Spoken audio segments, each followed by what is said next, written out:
Members of a church are hoping the person who trespassed against them will be brought to justice. We'll show you the damage done. And one of our employees learns the hard way what to do when stuck in an elevator, what the city is doing to fix the malfunctioning lift. Okay, we take you live on top of Pine Mountain. Just some high clouds, a beautiful afternoon. The winds will begin to subside.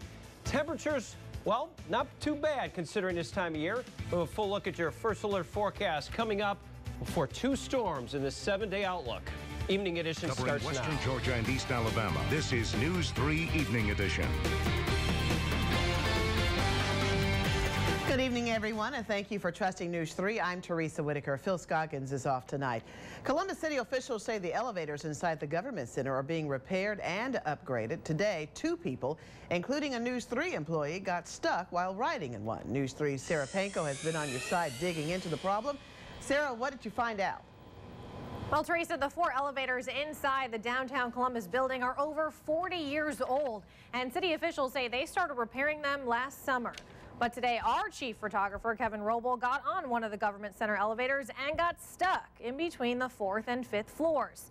Kevin was able to call the sheriff's office, who called the on-call elevator contractor, who was able to fix it about 15 minutes later. Columbus Mayor Teresa Tomlinson says it's a frustrating situation, but they are being replaced one at a time. They have parts that it's impossible for us to find replacement parts for. So when they were to get stuck, it would take, sometimes days for us to get a part in. So the new systems are going to be much better. Director of Public Works Pat Beegler says they're fixing the elevators with the most problems. She says one of the elevators is completed with another one just days away from being done. And Beegler tells me it costs $100,000 to repair just one elevator. She says the city does not have the money for the other 2 at this time. Reporting live in the studio, Sarah Panko, WRBL News 3 on your side. All right, thank you, Sarah. The money to repair the government center elevators comes from the facilities budget. Well, new at 6, Columbus police are looking for suspects in a church break-in this week. Police say over $2,000 worth of items were stolen from the Grace Church of the Nazarene on 2nd Avenue. Police say church members discovered the break-in on Wednesday when they found that several of their band instruments were gone. They say some trivial items were also missing, such as paper plates, cups, napkins, and other kitchen items. If you have any information about the break-in, you're asked to call Columbus Police. A date has now been set for the ethics trial of Alabama House Speaker Mike Hubbard. During today's scheduling conference in Opelika, prosecutors and defense lawyers agreed on October 19th. The indicted House Speaker has been indicted on 23 felony ethics charges. The charges accused him of using his public office for personal benefit. Hubbard has pleaded not guilty. Troup County investigators have now arrested a second suspect in connection with several burglaries. 28-year-old Marcus Floyd is now in custody in connection with those burglaries. Earlier this week, they arrested his wife, 28-year-old Travanique Floyd, also wanted in the case. Authorities say the couple was wanted in connection with several burglaries across both Alabama and Georgia. Authorities in DeKalb County, Georgia say a man was shot to death as he tried to rob a dog breeder that he contacted online. Police have linked the dead man to at least 4 other cases in which people trying to sell items online were robbed. Police say the unidentified man was killed earlier this morning by one of 2 men who thought they were selling him an English bulldog. One of the 2 men called police after fleeing the scene. This comes after an incident last week where police say a Cobb County couple was shot to death after they responded to a Craigslist ad. Well, the weekend is finally here along with some beautiful weather, but can we ride this favorable weather through the weekend? Chief Meteorologist Bob Jeswald has our first look. We certainly can. How do you like that? We'll go live right now to Columbus State Tower Cam, where the sun is setting now. We're only about 7 minutes away, and you can see the temperatures out there in the low 50s. Look at that humidity, only at 29%. Dew point is low. This is dry conditions, and the winds are from the north at 8. So the winds have been a factor a little bit today, but they're calming down for tonight. That means a colder night in store. But everybody's been talking about it, at least us here at the First Alert Weather Team. We've been saying about this weekend change. We start with clear skies on your Saturday morning. That will signal the colder temperatures when you wake up. A few high clouds. That's about it as we get into Saturday. Sunday overnight is when we start to see it really cloud up. The rain, though, just off to our west, it's still going to arrive on Sunday. Not in the morning now. That's the good good news. So we're not seeing a complete washout, but changes are certainly in store for us coming up in this extended forecast as this front starts to slide farther south and east in our vicinity. I'll track the rest for you coming up in your 7-day outlook. Teresa, we'll be right back. All right, thanks, Bob. The Columbus NAACP is speaking out about the criminal justice system. Today, the group took part in a quarterly criminal justice reform meeting with elected and appointed city officials. They say their goal is to streamline the handling of court cases in Muskogee County. They hope to reduce the amount of jail time, the number of people incarcerated, and shorten the time inmates wait for trial. Anybody that likes military history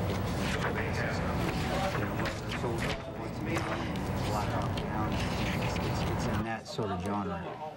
Because it's Chattahoochee. Gil McBride, the chief judge of the Chattahoochee Judicial Circuit, says the Muskogee jail currently has 92% turnover rate.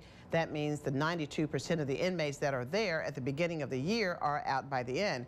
They hope to close in on the last 8%. A Benghazi survivor made a stop in Columbus today to talk about the 2012 terror attack as he experienced it and as he depicts in his new book. Co-author Chris Paranto spent the afternoon at Commando Military Supply to discuss his book, 13 Hours, the inside account of what really happened in Benghazi. Paranto was part of the CIA team that responded to the terrorist attack on the U.S. Special Mission in Libya back in September 2012. The former Fort Benning soldier explains why he helped write the book, saying he wanted to share the truth about their experience. And anybody that likes military history books in the essence of, you know, when we were soldiers once and young and Black Hawk Down and things, it's in that sort of genre. Because it's from the guys on the ground. It has all the perspectives. It's not one perspective, it's the entire team's perspective of what happened. Paramount recently purchased film rights to the bestseller, and a movie is now in the works. The students at Blackman Road Middle School learned about core values today from Fort Benning soldiers. Hundreds of students learned about the 7 core values with a focus on honor, integrity, and respect. The soldiers from the 199th Leader Brigade say the same core values taught to the Army should be taught to students because that's what people look for as character traits both in the Army and civilian life. The soldiers say the popularity of social media with students also makes it important for them to instill these values. For kids this age, this is a transitional time for them. I mean, it's difficult, especially with all the technology. I mean, it's really hard to stand up for what's right when you have peer pressure from so many different angles. The 7 Army core values are loyalty, duty, respect, selfless service, honor, integrity, and personal courage. Well, coming up on Evening Edition, some pecan products made and sold in Georgia could make people sick. What you need to know about a recall just ahead. And stressed out? There's a new eating trend called relaxation food, but the food comes with a warning. Consumer Watch is next. And as we said, not a washout for the weekend, but there is rain in the forecast the second half of the weekend. It'll come later in the day. We'll talk about some measurable rainfall as well. Stay with us in that 7-day outlook.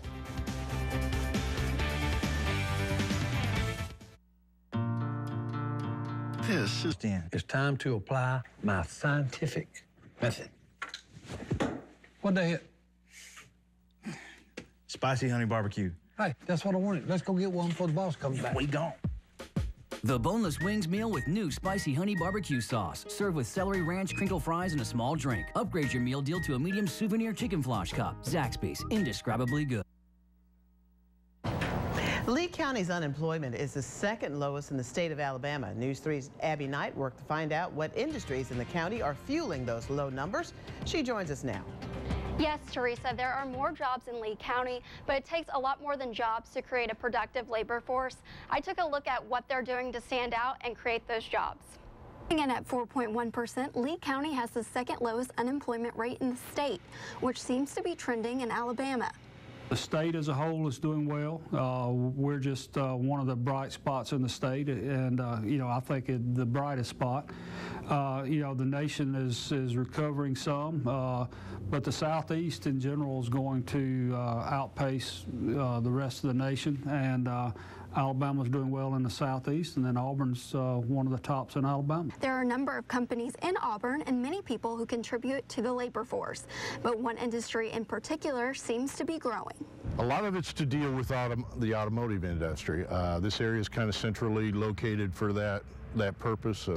For us, we have people in plants in Tuskegee and Tallahassee that we deliver to, plus we ship to the East Coast. Another draw to the area is the location. The Atlanta airport is only 1.5 hours away, and it's a straight shot off I-85. But one manufacturing plant found this ideal location first. The kickoff of the Kia plant was probably the biggest thing that started that movement in this area, and then all the suppliers had to move in. You've got Bros and GM and all these in this area. Other major employers in Lee County include higher education and manufacturing. Another crucial part of the labor force is the training. Lee County officials say that having Auburn University and Southern Union Community College helps bring in skilled workers to the area. Live in the studio, Abby Knight, WRBL News 3 on your side. All right, thanks a lot, Abby. An alert tonight on pecans being sold in Georgia. The Stone Mountain Pecan Company is recalling 540 packages of the pecan nets sold in 8-ounce packages because the product could be contaminated with salmonella. The products were sold in 8-ounce clear plastic packages with the lot code 4032A and a sell-by date of 12/30/15. Anyone who purchased the pecanettes should return the product for a full refund. A new trend is popping up on shelves: relaxation foods. And if you're stressed out, what could be better than a drink or snack that claims it will help you calm down? But there are warnings about what these foods actually contain and their effect on your health. Don Teague explains in tonight's Consumer Watch. 5-Hour Energy, the no-wait, no-hassle way to a great morning. You've heard of energy-boosting drinks like 5-Hour Energy. Now, how about something to unwind? In our stressed-out society, sales of relaxation drinks with names like Mini Chill, Relax Zen, and market leader Drank are booming, going from zero just a few years ago to an estimated $100 million in sales annually. I used to take Tylenol PM to try to get myself to sleep, and when I found Drank, Drank had basically the same effect. That sleepy feeling comes from a combination of ingredients, often including melatonin, a dietary supplement that's now finding its way into products from brownies to beverages. Drank's creator is Peter Bianchi. The genesis of this product was being a positive alternative to drugs and alcohol. But products containing melatonin are raising concerns across the country. I think that there's a real potential danger there. Dr. David Sears of the Columbia University Medical Center says melatonin should not be used as an ingredient in food. Melatonin has a lot of research behind it, but there's just as much showing that there's potential harm as with good. In fact, melatonin has generated more calls to poison control centers than any other supplement. Most involve children. Any concern that people would misuse this product, especially young people who, of course, will drink it? I think it's an inherent nature of man to misuse and abuse everything that's given to him. Last year, the FDA sent Drank a warning letter, calling it an adulterated product. The letter cited safety concerns about melatonin, including an increased risk of developmental disorders during pregnancy. Now, Senator Dick Durbin is calling for tougher federal regulations. We don't even know what a safe dosage is. So I'm asking the FDA, protect American consumers, particularly protect kids, from the products on the shelf that may have some impact on their health. And the state of Arkansas just banned brownies with melatonin called Lazy Cakes, and more bans are expected after reports of kids becoming sick from eating them. Even though the product says it's not intended for children's use, its psychedelic packaging and its cartoon character known as Lazy Larry indicate otherwise. Despite these concerns, sales of products containing melatonin show little sign of winding down anytime soon. Don Teague, CBS News, Houston. Drank CEO insists the FDA warning letter was due to a labeling error that was fixed, and Lazy Cake CEO says their product is meant for adults. But the FDA could be cracking down, telling CBS News that any item that uses melatonin as an additive may be subject to regulatory action. All right, let's talk about the weekend. You know, we started Saturday looking good? Yes. Oh, look at you smiling. There's a lot to smile about. But then we are dealing with 2 storm systems in this 7-day forecast. We'll put in perspective for you. Solar Arquette, provided by Dave Kerr, our Skywatcher in Salem, Alabama, showing us the wind today. Look at that. There's fur blowing around. We'll be back right after this.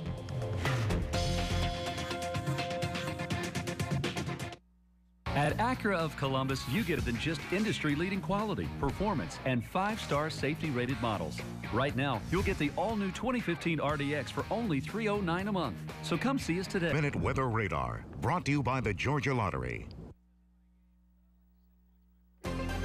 Now, News 3 brings you your first alert forecast.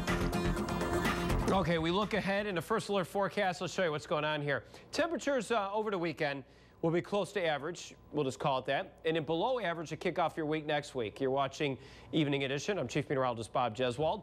And those temperatures, because they'll be below average next week, it's because we're going to have an influence of some cooler Canadian air. So next week will be a little different when it comes to temperatures, no doubt about it. Oh, did I talk about rain? I haven't said that just yet. When you're this high up in elevation over at FDR Park, we were looking at Highway 190, looking out towards the south and the east. You can see some high clouds out there. They've been pretty much constant down in our southern counties today where it's clear overhead. And the winds are still up there a bit. You can see from our drop cam network here that the winds are certainly blowing out there in the trees, even at the higher terrain. But they will subside, and when they do subside, guess what? You're going to end up having some colder readings. So we're clear right now. Here we are, Friday, 7:30, 6:30 Central. Looking ahead in the forecast is by a couple hours, and then we look off to the west and we see this kind of blob of mess. There's an area of low pressure that's been persistent. It's spinning around. Think of like a big pinwheel, and think of a puddle. If you were to throw a rock in that puddle and you get the ripple effect, we're going to get that ripple effect coming with Sunday's rain. So we call it or energy from this disturbance. Let's zoom right down and show you what happens here. We get Saturday mid-morning. We have clear skies looking real good to kick off your Saturday here with some sunshine. Saturday afternoon, and I'm talking late afternoon, 5:30 Central, 6:30 in the afternoon, some high cloudiness. That's all that's starting to come in. A little bit more overcast here coming into the overnight on your Sunday morning early. And then we'll continue to see this throughout the day. Maybe a few areas of sun trying to come through here, but the air will be flowing from the southwest ahead of it. And we'll start to see chances of rain coming in. Not quite yet at 4:30, but you'll start seeing it on the radar.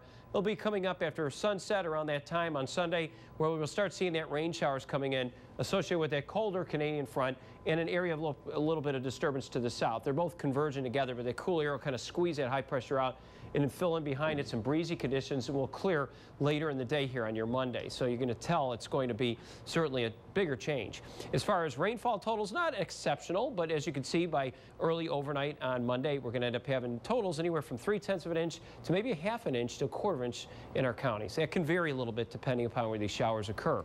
So again, we're talking about average highs around temperatures near 60. We're going to see that, but then here comes the drop in your extended forecast. And then we have another system coming too, which you could track all the time on our mobile. So stay with us on that. So 30 degrees in the overnight. It's certainly going to be colder. It's freezing, if you will. But tomorrow will shape up quite nice. We'll get in the upper 50s, mostly sunny and pleasant, with the exception of a few high clouds. That's about it. In your 3-day forecast, here it is for you. Temperatures are looking quite nice here in the overnight, low 40s. But we're going to see that Sunday shower activity out of here by Monday. We'll see some sun in the afternoon on Monday, but clearing and colder and breezy and gusty Tuesday. And then Wednesday, a more significant system. That's the actual low that we're talking about. It's going to swing right in there. We'll bring better chances on Wednesday. Had a string of breezy days. Yeah, you're not kidding. It's more like spring, isn't it? Yeah, all right. Thanks a lot, Bob. All right, Sports Director Jonathan Husky joining us now. It is your favorite day of the year, right? Yeah, I can tell it is opening day. We have meaningful baseball. We got a pair of nationally ranked teams we got to pay attention to. Highlights from the Chattahoochee Valley Pirates. Plus, watch the CSU Cougars start their year off with a bang. At the Acura of Columbus Sports Desk next on News 3. It's $20.49 a month. Plus, make no payments for 90 days. With great January deals, we'll see you at Headquarter Nissan. The Nursery at Tai Tai, TaiTaiGA.com. Time for News 3 Sports. Can you smell it in the air? Can you? Welcome into the Acura of Columbus Sports Desk. It is the beginning of the best of seasons, the most glorious of days. It is, in fact, of course, opening day. Number 12 CSU hosting West Alabama, and this is not a bad way to get started. Bottom one, Brendan Collins, yard work. How about a leadoff home run to start the year? Okay, quite obviously that's his first of the season, 6th dinger of his CSU career, and we're tied at 1, but we weren't tied for long. Still in the first, Chris Daniel. That's a single in left. That lets big old Mike McClellan come rumbling in from second. And with that, the Cougars have the lead at 2-1. Next batter, Blake Edwards. He keeps the line moving down the left field line. Kevin Manos trots home from third, and it's 3-1. Then, still in the first with 2 in scoring position, Carson Bowers with the definition of a seeing eye single into left. Edwards scores, Daniels scores. Cougars plate 5 in the frame right now, bottom of the 8th. They are leading 6-4. The CVCC Pirates opening up today as well, taking on East Georgia College. Top of the second, Pirates up 1-0, but Judah Wallenberg with a line shot into center. Stephen Fernthiel scores. Brian Grooms comes behind him. The Bobcats have the lead at 2-1. But to the bottom of the third, one on for Brandon Whiteford. He delivers with a single in the left. Kendall Ford scores. And with that, we're tied at 2 apiece. Later in the inning, Jake Major right back up the box. That brings around Whiteford to score. Tyler Lynn behind him. Pirates lead 3-1, but they would see the Bobcats score 7 in the 8th and 9th. CV falls in game 1, 9-6. To the hoops in the AISA 1 AAA tournament. Lee Scott girls facing top seed Tuscaloosa. Second quarter, Claudia Tucker to Chantel Creel. The nifty spin there for the layup is up and good. Lady Warriors down 10-6. Then off the inbounds, it's Creel again. No troubles. A 10-8 ball game. Lady Warriors take the lead in the middle of the quarter. Tucker to Madison McLeod for 3. It's good, and the Warriors upset Tuscaloosa 51-47. They'll face the Glenwood-Kingwood winner for the region title tomorrow. Tomorrow is the day. Tomorrow is the day Bruce Pearl has probably been alternating between looking forward to and kind of dreading. It's his return to Knoxville as a head coach. Pearl, of course, made his name as the head coach of the Tennessee Volunteers before being fired and accused of recruiting violations. He still has friends and family in Knoxville and admitted he'll probably, in his words, get watery in the pregame leading up to the tip-off. But he says once that happens, it's all business from there. From the minute we get in that huddle to start playing, there won't be any different emotion as it relates to coaching, as it relates to the game. My preparation prior to has been the same. It's been consistent. But I'm sure that in the moments leading up to tip, that it'll be difficult. It can tip off noon Eastern, 11 a.m. Central tomorrow on ESPN2. Taking aside all that, the Tigers just kind of need a win. Absolutely. I was going to say that. I mean, get out of the hype. Yeah, we need a W. Win some games. Yeah. We're coming right back.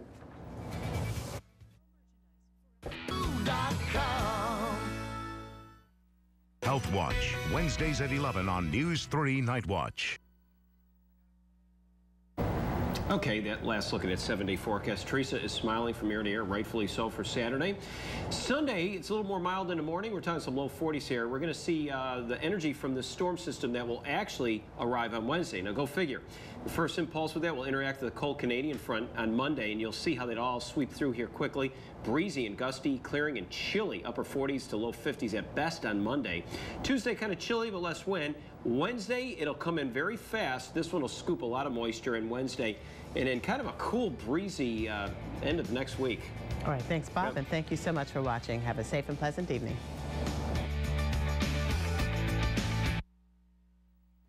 Tonight, targeting the elderly. As the flu spreads, it's sending a record number of seniors to the hospital. But there's some good news about the flu season. Dr. John LaPook is on call. 2 planes and 1 close call. There's airplanes all over the place. Jeff Pagay's on what happened next. More excitement than I needed today. From Jan Crawford on the eve of the Super Bowl, Roger Goodell talks about off-field violence, Deflategate, and his own performance as commissioner. It's been a year of what I would say humility and learning.